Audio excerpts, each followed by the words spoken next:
ก่อนสำหรับตัวน้องเองนี่ถ้าว่าได้ร่วมกันได้คบหากับผู้ชายคนใดคนหนึ่งเนาะแบบว่าสิได้มาเป็นผัวเป็นเมียนี่ได้ต้องเบิ่งกันดนบ่อืม5-6 เดือนเดือนนี่ก็สามารถพิสูจน์ได้แม่นบ่อืม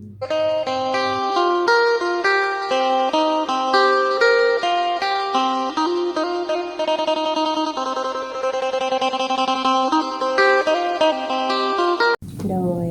สบายดีนั่งล่ะ สบายดี สบายดีทางน้องสายไหมเนาะหวังว่าหนุ่มๆคือสิจำได้นะน้องหลานเนาะ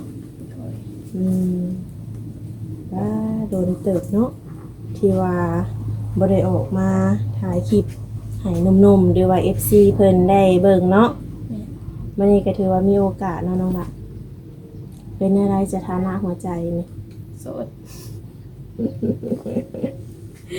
สดคือเก่าบ่ แม่น อืมยันว่ามีครูมีคิงไปได้หายหน้าหายตาไปหล่น บ่มี อืมเป็นหน้าได้คือว่าบ่มีนางละบ่ถูกใจ บ่มีคนลง บ่มีคุณลม มันแม่นอยู่บ่หนุ่มๆเพิ่นบ่อยากเชื่อเด้นี่บ่มีคนลม แม่น เดี๋ยวว่าน้องบ่ลมกับเพิ่น เพิ่นบ่ลง เพิ่นบ่ลมนำ แม่น แม่นอยู่บ่น้อเว้าแท้บ่ แม่ อืมคือแบบที่ผ่านมาน้องก็บ่ได้คบหากับไผบ่ บ่ อืมอยู่แบบโสดๆโอ้แล้วเป็นอะไรคือว่ากลับมาเปิดใจอีกรอบ เหงา เงา เงาอย่างเดียวบ่รู้ว่าใด แม่น เออ อยาก ๆคำว่าเงานี่เปิดใจอย่างไรหาคนลมบินซื่อๆบ่ หาคู่ชีวิต หาคู่ชีวิตเลย แม่น โอ้ อืม ถ้าน้องใช่ไหมจะได้คู่ชีวิตจะได้คู่ชีวิตแบบใดเนี่ย อืม แบบว่าผู้ชายหั่นนะ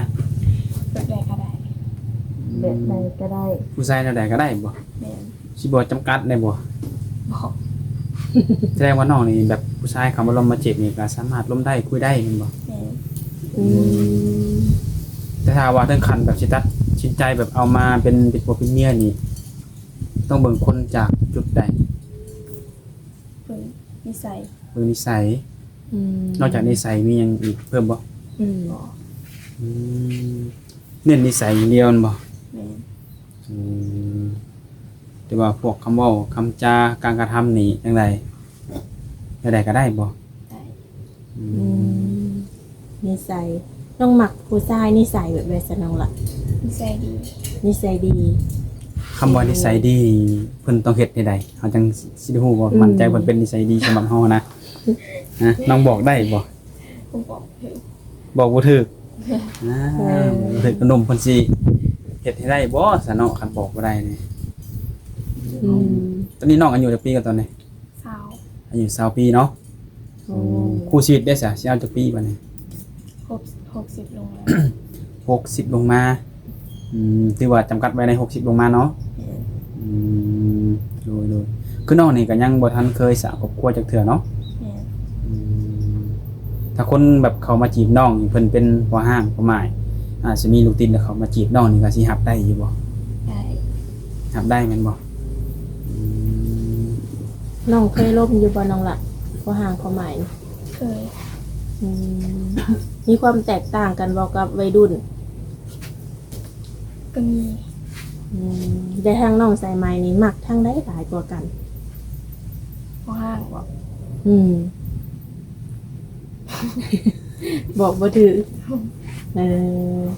มันต้องไล่ร่มกันก่อนเนาะ แม่น คือแบบว่าที่ผ่านมาน้องก็เคยร่มอยู่บ่ผู้บ่าว60 ปีนี่นะ เคย เอามักอยู่บ่น้องล่ะ มา เอาไล่บ่ ได้แต่กันลงไปก่อน อืมร่มไปก่อน สำหรับตัวน้องเองนี่ถ้าว่าได้ร่วมกันได้คบหากับผู้ชายคนใดคนหนึ่งเนาะแบบว่าสิได้มาเป็นผัวเป็นเมียนี่จังไดต้องเบิ่งกันดนบ่ อืม 5-6 เดือน เดือนนี่ก็สามารถพิสูจน์ได้แม่นบ่ อืม มีบ่ในส่วนที่แบบว่าน้องบ่อยากได้สามีที่แบบว่าผู้ชายแบบว่าเฮ็ดหยังใดอย่างหนึ่งนะที่น้องบ่มักนี่มีบ่ มี แบบใดส่วนใดนั่นล่ะ ความหมายคืออะไรก่อน แปลว่าแบบ ในส่วนที่เฮาบ่มักนะในสิ่งที่ผู้ชายเขาเฮ็ดเขาเป็นอยู่ทุกมื้อนี่นะ อืม มี มีบ่ บ่ว่าน้องละ แท้เนาะเว้าแท้บ่ บ่มีหรือว่ายังบ่เคยเจอหรือว่าใด เคยเจอ ๆยังบ่เคยเจอเลยบ่ฮู้เนาะเอาสิดีกว่าเนาะ แม่นอยู่ แน่นอน เนาะ มันต้องมีนี่แหละ เพราะว่ามันก็ถามว่าในส่วนผู้ชายมันก็มีหลายอย่างเนาะ อืม แต่ว่ายังบ่เคยเจอเนาะว่าแล้วก็ได้ถ้าสมมุติว่าได้เจอได้โอ้ได้ร่มได้ฮู้ได้เห็นแล้วก็จังสิบอกได้เนาะ อืมเพราะว่าน้องสายไหมยังบ่เคยสร้างครอบครัวเนาะ แม่น ก็เลยยังบ่ฮู้เหตุการณ์ ว่าผู้ชายแต่ละคนนี่เป็นแบบใดมักแบบใดเนาะอืมรวมๆในตัวน้องนี่แบบว่า คนที่สิเข้ามาจีบน้องหันน่ะน้องละบ่แม่นแต่ว่าอายุหลายเนาะบางคนเพิ่นก็กินเหล้ากินเบียร์สูบยาแบบนี้หันนะน้องก็มักบ่ สูบยาบอก นี่เห็นบ่มีมาแล้วเด้หัน เห็นบ่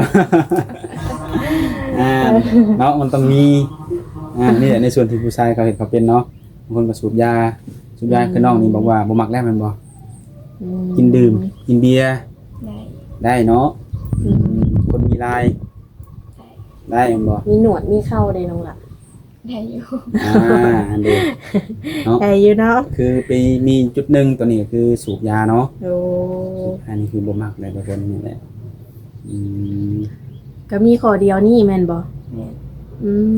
ถือว่าบ่ได้มีหยังหลายเนาะ เรื่องอารมณ์ในสายน้องละอารมณ์แบบจิตใจหานะแบบบางคนก็สิมีความใจร้อนเฮ็ดหยังก็นี่เดี๋ยวนี้นะบางคนก็ใจเย็นนี่นะแต่ว่าอาจจะซ่าอาจจะแทนใจนี่น้องสิว่าได้น้องมักได้ใด ใจเย็น ใจเย็นเนาะถึงมันสิซ่าแทนใจก็ตามเนาะ แม่น อืมโดยมักผู้ชายใจเย็นเนาะทุกคน น้องเองได้เป็นคนใจร้อนใจเย็น บางเทื่อก็ใจร้อนบางเทื่อก็ใจเย็น เป็นคนสองอารมณ์ แล้วแต่เนาะ เวลาร้อนนี่เย็นไวอยู่ บ่อย ไวอยู่เนาะ เอ อื อ ม ใจเยอะซะเนาะ บางทีในลมกันแบบมีการแบบเข้าใจกันหึงหวงกันก็มีเลยเนาะ อืม ไอ้คนจะได้มักเอาใจผู้ชายหรือมักให้ผู้ชายเอาใจเฮานี่ ให้ผู้ชายเอาใจ ผู้ชายเอาใจเนาะ อืม อืม โดย ให้ผู้ชายเอาใจ การเอาใจนี่น่าได้น้องละโทรเศร้าโทรแรงบ่น้องละหรือเท่าไร กลางเว้นเฮาบ่มีเวลา อืม ตัวได้แต่กลางคืน กลางเวียนน้องเฮ็ดหยังคือว่าบ่มีเวลา เฮามื้อกลับไปนะ อืมคันไปหน้านี่แม่นบ่สะดวกล่มบ่ นี่ เป็นอะไรยันพอฮู้ลงลูกเคย บ่ค่อยมีสัญญาณ เอา ขาดดีสัญญาณเนาะเจอรู้ว่าเรื่องให้เรื่องหน้านี่ไปได้แล้วเบิดแล้วมันบ่ แล้วไปแล้ว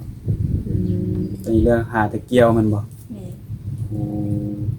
ทางพ่อเพิ่นก็บ่ได้จมนะบ่บ่ได้เซลบ่เคยเฮ็ดนาซอยนี่ บ่ แม่นแล้ว ถ้าลูกสาวผู้นี้สิ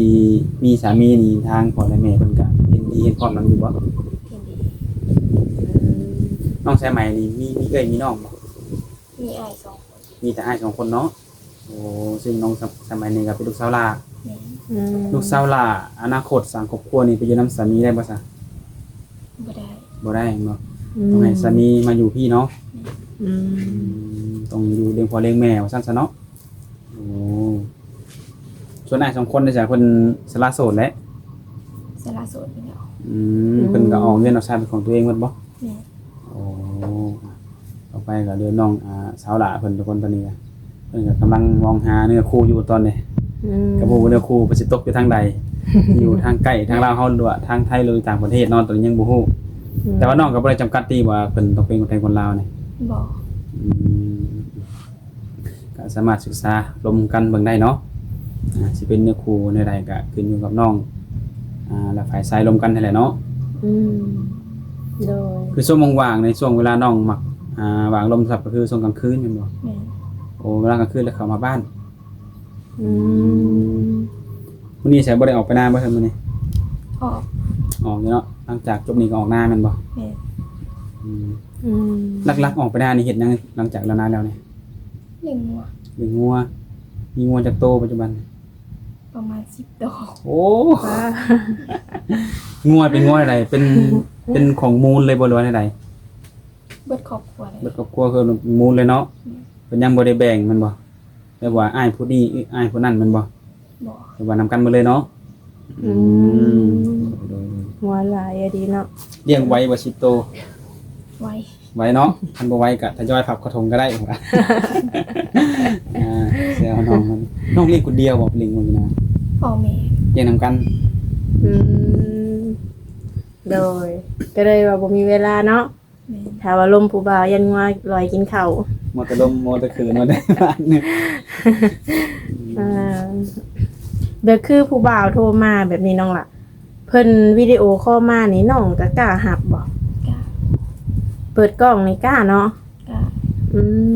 มถือว่าเปิดเผยเลยน้องๆล่ะเนาะเห็นหน้าเห็นตา คือน้องก็ยังฮู้บ่ว่าเพิ่นหน้าตาแนวใดเนาะ โดย อืม ต้องเลือกหน้าตาอยู่บ่ซะ บ่ คนบ่หล่อคนหล่อได้เบิดบ่ ได้ โอ้เว้าแท้บ่น้องล่ะ เคย สีผิวได้ซะ อืม คิวได้ก็ได้ ได้ก็ได้บ่ โอ้ ขาวขาวแดงดำแดงดำด้านก็ได้เบิดนั่นบ่ ได้ อืม อืม คือน้องเพิ่นสิได้เบิดเนาะบ่มีขอติทุกคน ได้แท้บ่ สิถามเลยเอาจริงๆจังได้แท้เนาะแต่ว่าต้องมาวัดกันที่นิสัยเนาะวัดที่นิสัยแล้วก็อีกส่วนหนึ่งก็คือสูบยานี่คือบ่ได้ว่าแล้วกันเนาะ อืม คือสูบยานี่คือตัดออกเลย แต่ว่าถ้าว่าผู้ใดบ่สูบยาก็มาวัดที่การดูการลมการศึกษาเบิ่งใจกันเนาะเรื่องนิสัยอะไรพี่น้องเพิ่นว่าเนี่ย อืม รักกันแน่นอนผู้ใดก็มักคนนิสัยดีนั่นแหละนิสัยดีพอใจดีการกระทำดีเนาะอืม โดย ถ้าว่าเพิ่นอยากมาหาได้ซะน้องล่ะ รวมกันไปจังมาหาก็ได้ ต้องร่วมกันก่อนเนาะ แม่น โอ้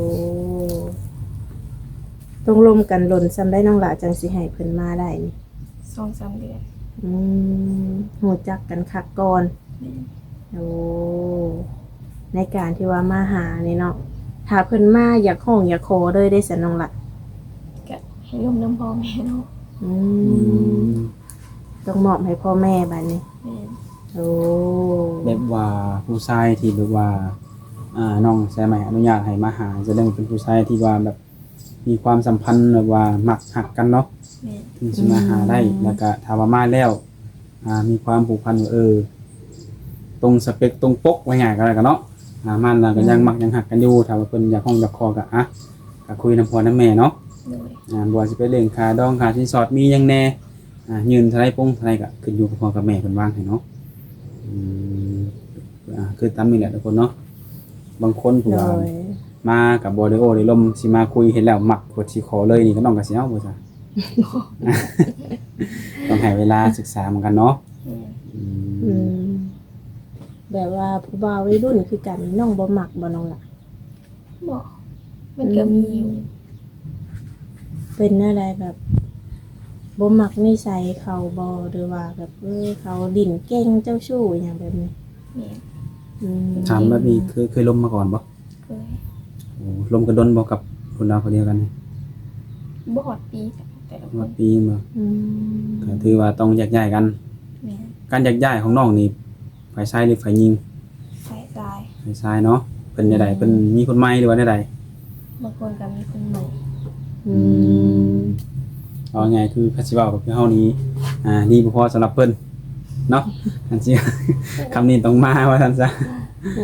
เป็นคำแบบว่าขอแก้ของหลายๆคนเนาะ แม่น อืมโดย ก็เลยว่าหันมาหาผู้บ่าวรุ่นใหญ่เนาะ60ลงมา คือน้องก็เคยคุยเคยสัมผัสแล้วเนาะ แม่น รู้สึกว่าเพิ่นโอเคกว่าบ่ โอเคกว่า อืมก็มีอยู่บ่น้องหล่ะแบบว่า อายุหลายแต่ว่าจุกจิกจูจี้แบบนี้หั้นนะเคยเจอบ่ เคย โอ้เคยเจอมาแล้วเนาะแบบนี้ อืม คือน้องแบบว่าเคยล้มคนมีอายุแล้วโอเคกว่าวัยรุ่นนี่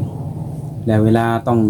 แยกย้ายกันนี่เป็นจังไดฝ่ายน้องหรือฝ่ายเพิ่นที่เงียบจ้ะ ส่วนหลายก็มีแต่พายเป็น ก็น้องโอเคอยู่เนาะ โดย ก็แสดงคนนี้บ่โอเคกับเฮาเลยเพิ่นอาจจะมีคนใหม่เนาะว่าไงคือเคยล้มแล้วก็ได้ฮู้ได้สัมผัสคำเว้าคำจาเพิ่นนี่สิดีกว่าวัยรุ่นเนาะก็ถือว่าเปิดใจแล้วนี่ก็ยังสิเอาอายุ60ประมาณคือเก่า แม่น อืมโดย เดี๋ยวคือปัจจุบันนี่น้องก็บ่ได้ไปเฮ็ดเวียกเฮ็ดงานทางไหนเนาะแบบว่าเงินค้ำใช้ได้น้องหลานน้องเอาน้ำไผ เถื่อเอาน้ำไป เอาน้ำแม่เนาะช่วงนี้คือรอบที่แล้วน้องยังไปเฮ็ดเวียกอยู่ได้เนาะถือว่าออกแล้วเนาะออกจากเวียกลนได้น้องละ ออกแต่เดือนสี่ โอ้ มีเดือน8เดือน9หรือฮอดหรือบ่ เดือนเจ็ดเนาะ เดือน7บ่ ถือว่าได้เดือนกับโย ขอเงินจะขอทุกมื้อบ่ บอก ถ้าขอได้สิ่งแบบใดน้องจะขอเงินนำแม่ มีแนวอยากได้ มีหยังอยากได้ แปลว่าแม่เพิ่นจำกัดงบอยู่บ่น้องละขอแต่ละเทื่อนี่ให้งบสำไร เถื่อละแสนเดือนละ50 เอา พ่อแม่ได้ซะเพิ่นมีอาชีพเสริมหยังบ่ซะเพิ่นเงินคำมาใช้มาให้ลูกใช้ แต่เก่าปัญหา โอ้เป็นเงินเก็บอืม เป็นเงินเก็บเพิ่น เออ ช่วงนี้ลูกสาวบ่ได้เฮ็ดเวียกก็จุนเจือลูกสาวไปก่อนเนาะ เรียกลูกสาวไปก่อน แล้วน้องนี่คิดสิไปเฮ็ดเวียกต่ออีกบ่ ก็อยากไปแต่ว่าโรงงานตัวที่เคยเห็นมันจริง โอ้บ่อนเพชรเนี่ยมันถึงปิดกิจการลง อืมไปไทยบ่น้องละรอบนี้ มองเหมือนกันยังไม่ได้เห็นพัด บัตรก็บ่มีเนาะครับว่าสิไปไทย เดี๋ยวนี้ต้องมีผู้บ่าวอยู่ฝั่งไทยก่อนเนาะ จังสบายเด้ ให้เพิ่นหาเวียกหางานให้ ก็ถือว่ามื้อนี้ก็มาเปิดใจอีกรอบเนาะน้องลาเนาะก็มีแต่ว่าให้สมหักสมหวังเนาะ โดย ให้ได้ผู้ชายตามที่ว่าใจปรารถนาเนาะน้องละมีอยู่บ่อยากเจอผู้ชายแบบใด คิดไว้ในใจนี่โอ้บ่ได้ พอ คิดเลย ว่า อืม มีแต่ว่าให้เบิ่งกันเบิ่งมื้อนี้เบิ่งมื้ออื่นเบิ่งมื้อเช้าเบิ่งมื้อแลงเนาะรวมกันสิได้ฮู้ว่าคนที่เขามาร่วมอันนี้เขาหวังดีกับเฮาบ่จริงใจกับเฮาบ่เนาะหรือว่าเขามาเห็นเฮาไปทางผ่านหรือบ่นี่ก็ต้องเบิ่งกันวัดกันในจุดนี้แหละเนาะ โอ้ย คือน้องเพิ่นว่าได้ว่าสิเป็นหน้าตาสีผิวอีหยังก็เพิ่นก็บ่ได้จำกัดเพิ่นบ่มักแต่ว่าผู้ชายสูบยาเนาะนั่นแหละอันหลักๆคือนิสัยดีก็จะครอบซั่นแหละทุกคนเนาะก็ตามนั้นแหละก่อนปีท้ายนี่จังไดข้อมูลทางติดต่อของน้องนี่ซะ ลาย ไลน์อย่างเดียวบ่ ได้เจ้าลายใหม่น้องละ ลายใหม่ โอ้ลายใหม่แล้วเนาะ นั่นแหละทุกคนเนาะสนใจทางน้องแซมไหมติดต่อทางไลน์ได้อย่างเดียวทุกคนเนาะทางอื่นไม่บ่ได้แม่นบ่ โดยก็โอเคเนาะตามนี้เนาะน้องละเนาะ เออ ให้น้องไปเวียกไปงานหรือว่าไปหาเลี้ยงงัวเนาะ เลยสวัสดีน้องละ สบายดี